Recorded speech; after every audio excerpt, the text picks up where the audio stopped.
पारादीपर जयदेव सदन परिसर में अनुष्ठित हेबो क्यानफेस्टर 22तम जातीय नाट्य महोत्सव। आसंता 19 तारिख रु 26 तारिख पर्यंत दीर्घ 8 दिन धरी राज्य तथा राज्य बाहर नाट्य अनुष्ठान माने विभिन्न भाषा रे नाटक परिवेषण करिवे। एही नाट्य महोत्सव में भारतर विभिन्न स्थानर नूतन नाट्यकार एवं निर्देशक माननकु स्थान दिया जायछि।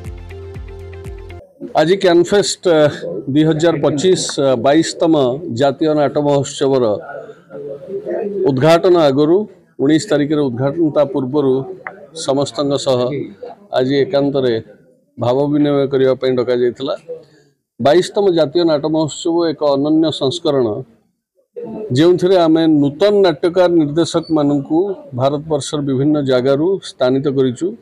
संस्कृति भवन ने एवं इंडियन ऑयल कॉर्पोरेशन उत्सव ऑडिटोरियम रे मध्य 3 दिन बा 2 दिन धरी पर्यायक्रम हो।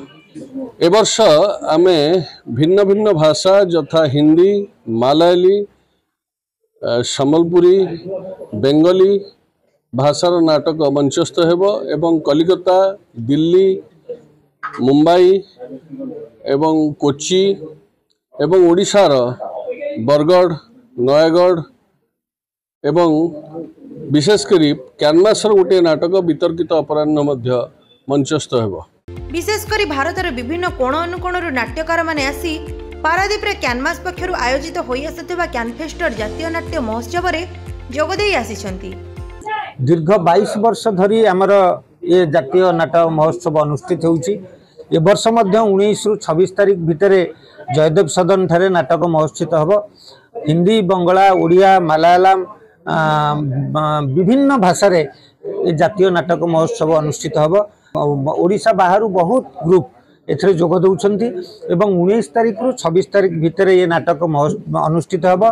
सेही समय रे मध्य इफको संस्कृति भवन रे एवं आईओसीएल उत्सव रे मध्य ये नाटक अनुष्ठित हबो एवं 19 रु 26 10 गोटी नाटक ये जयदेव सदन में अनुष्ठित हबो एवं आपण माने समस्ते ये नाटक देखिबा पे आसीबे। मंचर मूल्य कमी जाउछि बोली कहा जाउछि किंतु प्रकृत रे मंचर मूल्य कमी नाही। जहा भलो ताकू देखिबा पे कम लोक आसंती। केवल जयदेव सदन परिसर रे जातीय नाट्य महोत्सव अनुष्ठित हेबो ताहा नुहे। इफको एवं इंडियन ऑयल ऑडिटोरियम रे मध्य समांतराल भावे 2 रु 3 दिन धरि नाटक परिवेषण हेबो। चलित वर्ष हिंदी, मलयालम, सम्बलपुरी, बेंगली भाषा रे नाटक मंचस्थ हेबा सहित कलिकता, दिल्ली, मुंबई, कोची सहित ओडिशार बरगढ़, नयगढ़ एवं क्यानवासर नाटक मंचस्थ हेबो बोली क्यानवास पक्षरु एक सांबादिक सम्मेलन रे प्रकाश करा जायछि।